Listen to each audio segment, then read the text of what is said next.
आ गया। Today we discuss on the topic named as atom. जैसा कि एटम जो है वो सबसे पहले introduced by two Greek philosophers. Two Greek philosophers named as Democritus and Eusebius.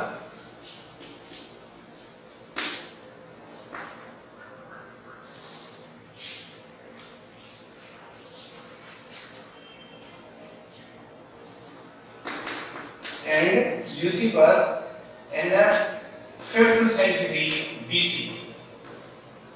ठीक है, एटम जो है वो दो Greek philosophers Democritus and Eusebius ने 5th सेंचुरी में इंट्रोड्यूस कराया।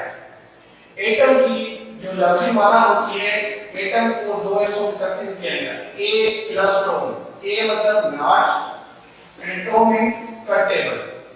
एटम का नाम जो रखा गया उसका मकसद यही था कि नॉट कटेबल, मतलब ऐसा छोटे से छोटा पार्टिकल जो फर्दर सिंपलीफाइड ना हो पाए। और एटम जो है वो ग्रीक लैंग्वेज से लिया गया है, जिसका कौन से ग्रीक लैंग्वेज से लिया गया है? Atmos.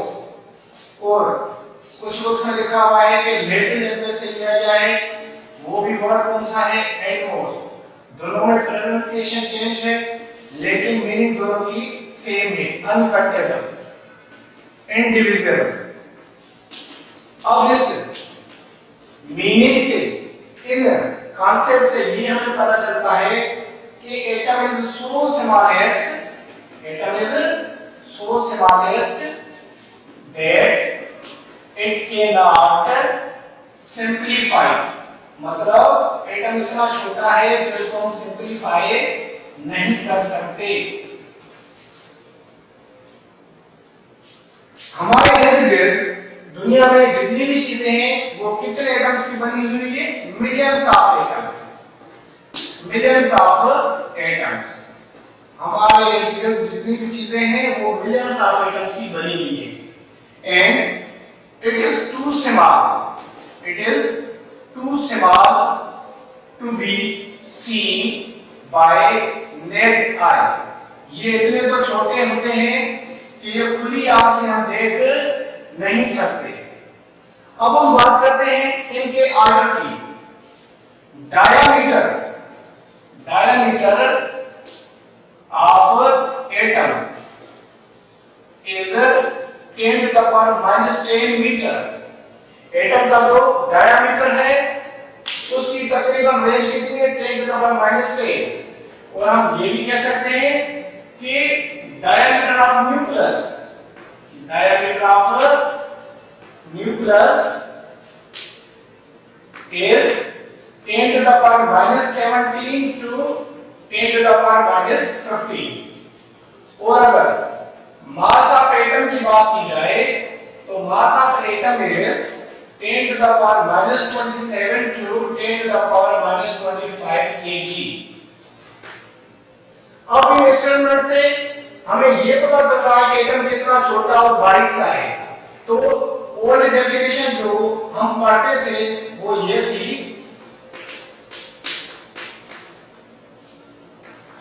Atom is smallest part of or the particle of element, smallest particle of element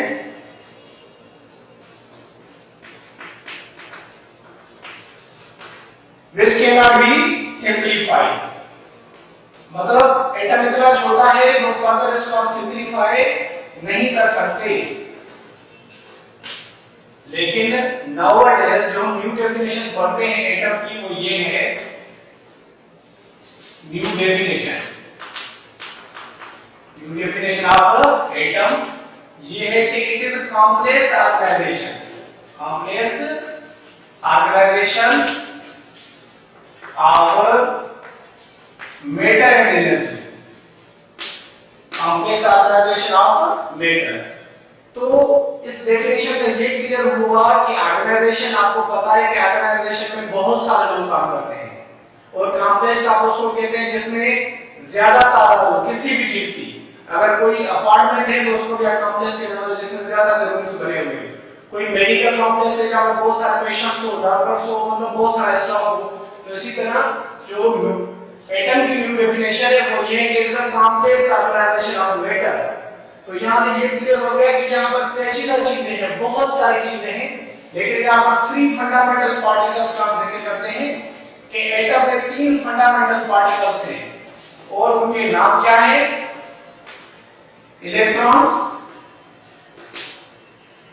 proton and neutrons. ये 3 फंडामेंटल पार्टिकल्स हैं अपने पास। इनके अलावा 100 more particles are found in the nucleus.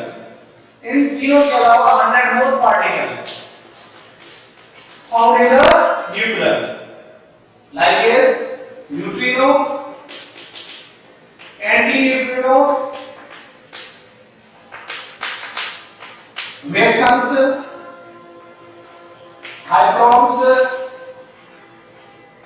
positrons, etc.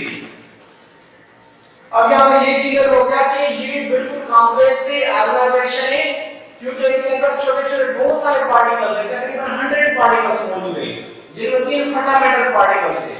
तो यहां से ये क्लियर हो गया कि अगर इसके अंदर छोटे-छोटे पार्टिकल्स मौजूद हैं तो मतलब एटम इन चीजों का बना हुआ है। तो ये डेफिनेशन यूं समझने की गलत हो जाती है क्योंकि ये स्मॉलेस्ट नहीं है, एटम स्मॉलेस्ट नहीं है, एटम खुद एक स्मॉलेस्ट चीजों का बना हुआ है जिनको हम ये पार्टिकल 3 फंडामेंटल पार्टिकल्स या 100 मोर पार्टिकल्स के नाम से जानते हैं। तो ये पूरी स्टेटमेंट जो है वो किसको सपोर्ट कर रही है? न्यू डेफिनेशन, जो सेकंड डेफिनेशन अपने पास उसको सपोर्ट करती है। नेक्स्ट पॉइंट है अपने पास एटम कंटेन 2 पार्ट्स। एटम में कितने पार्ट्स हैं? 2 पार्ट्स हैं। अब कौन से 2 पार्ट्स हैं? एक को आप कहते हैं न्यूक्लियस और दूसरे को कहते हैं एक्स्ट्रा न्यूक्लियस। अब न्यूक्लियस के अंदर हमारे पास 2 टाइप के पार्टिकल्स आ जाते हैं, एक तो प्रोटॉन और दूसरा न्यूट्रॉन।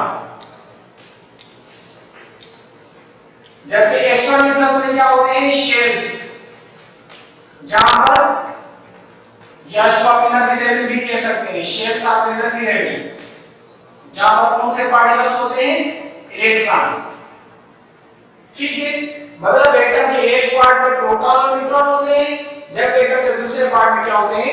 इलेक्ट्रॉन्स होते हैं। अभी हमने जिक्र किया कि एटम के 2 पार्ट्स हैं, एक को कहते हैं न्यूक्लियस और दूसरे को क्या कहते हैं? Extra nucleus. न्यूक्लियस में क्या होते हैं? प्रोटॉन्स और न्यूट्रॉन्स। अब हमें पता है कि प्रोटॉन पर कौन सी चार्ज है? पॉजिटिव चार्ज है। न्यूट्रॉन पे कौन सी चार्ज है? No charge. एटम का जो पार्ट है न्यूक्लियस है उसके अंदर ये 2 पार्टिकल्स आ गए, प्रोटॉन और न्यूट्रॉन। न्यूट्रॉन पर कोई भी चार्ज नहीं है, प्रोटॉन पर पॉजिटिव चार्ज है। इस वजह से न्यूक्लियस के ऊपर कौन सी चार्ज होनी चाहिए? पॉजिटिव। न्यूक्लियस के नीड पॉजिटिव चार्ज। उसके बाद हम आते हैं एक्स्ट्रा न्यूक्लियस पे। एक्स्ट्रा न्यूक्लियस में हमारे पास क्या होता है? एक्स्ट्रा न्यूक्लियस में जिसमें शेल्स, एनर्जी लेवल्स या ऑर्बिट्स होते हैं वहां पर होता है इलेक्ट्रॉन और इलेक्ट्रॉन पर कौन सी चार्ज है? नेगेटिव चार्ज है। अब एटम का एक ऐसा पार्ट है जिस पर पॉजिटिव चार्ज है, एटम का एक और पार्ट जिस पर नेगेटिव चार्ज है। दोनों ऑपोजिट चार्जेस हैं तो दोनों ऑपोजिट चार्जेस एक दूसरे को कैंसिल आउट कर देती हैं और atom is electrically neutral. Atom क्या बन गया? Atom is electrically neutral. Atom जो है चार्ज के बिहाव पर जो है वो न्यूट्रल है जब इक्वल नंबर ऑफ इलेक्ट्रॉन और प्रोटॉन हो, इक्वल नंबर ऑफ इलेक्ट्रॉन हो किसके बराबर हो? नंबर ऑफ प्रोटॉन्स के। क्योंकि एटम में जब इलेक्ट्रॉन प्रोटॉन इक्वल होंगे तो एटम जो होगा इलेक्ट्रिकली न्यूट्रल होगा, अदरवाइज आइड्स वगैरह बन जाएंगे। उसके बाद हम ये डिस्कस करते हैं कि अगर न्यूक्लियस के अंदर प्रोटॉन और न्यूट्रॉन्स मौजूद हैं, प्रोटॉन्स पर पॉजिटिव चार्जेस है तो सेम चार्ज एक दूसरे को रिपेल करेंगे। प्रोटॉन्स पर सेम चार्ज है, सारे प्रोटॉन्स पर कौन सी चार्ज होगी? पॉजिटिव। तो सेम पॉजिटिव चार्ज एक दूसरे को क्या करेंगे, रिपेल करेंगे। सेम चार्ज जो होती है वो एक दूसरे को रिपेल करते हैं। अब रिपेल करेंगे तो न्यूक्लियस की साइज बढ़ती जाएगी। अगर न्यूक्लियस की साइज बढ़ती जाएगी तो न्यूक्लियस अनस्टेबल हो जाएगा। तो इसी रिपल्शन को कंट्रोल करने के लिए हमारे पास क्या होते हैं, न्यूट्रॉन्स होते हैं। ये न्यूट्रॉन्स जो होते हैं इस रिपल्शन को क्या करते हैं, डिक्रीज करवाते हैं। तो यहाँ पर ये न्यूट्रॉन जो है लाइक सोल्जर्स है, लाइक आर्मी है जो प्रोटॉन से रिपल्शन को कम करवाते हैं। और उसके अलावा तो यहाँ पर हमारे पास इलेक्ट्रॉन्स भी मौजूद है। इलेक्ट्रॉन्स कहाँ पर मौजूद है भाई, शेल्स में। तो शेल्स में जितने भी इलेक्ट्रॉन्स होंगे, इलेक्ट्रॉन्स एक दूसरे को क्या करेंगे, रिपेल करेंगे। तो इलेक्ट्रॉन एक ऐसी जगह पर खुद को अरेंज करेंगे, एक ऐसी पोजीशन पर अरेंज करेंगे जहां पर रिपल्शन क्या होगी, मिनिमम हो, मिनिमम रिपल्शन हो, उस जगह पे खुद को अरेंज करते हैं। Thank you so much for joining us. अगर आपको ये लेक्चर हमारा अच्छा लगा तो अपने दोस्तों को शेयर करें, कमेंट करें। और अगर इसमें कोई अमेंडमेंट चाहते हैं, कोई सजेशन देना चाहते हैं, जरूर हमें कमेंट कीजिएगा और हमारा चैनल लाजमी सब्सक्राइब कीजिएगा। Thank you so much.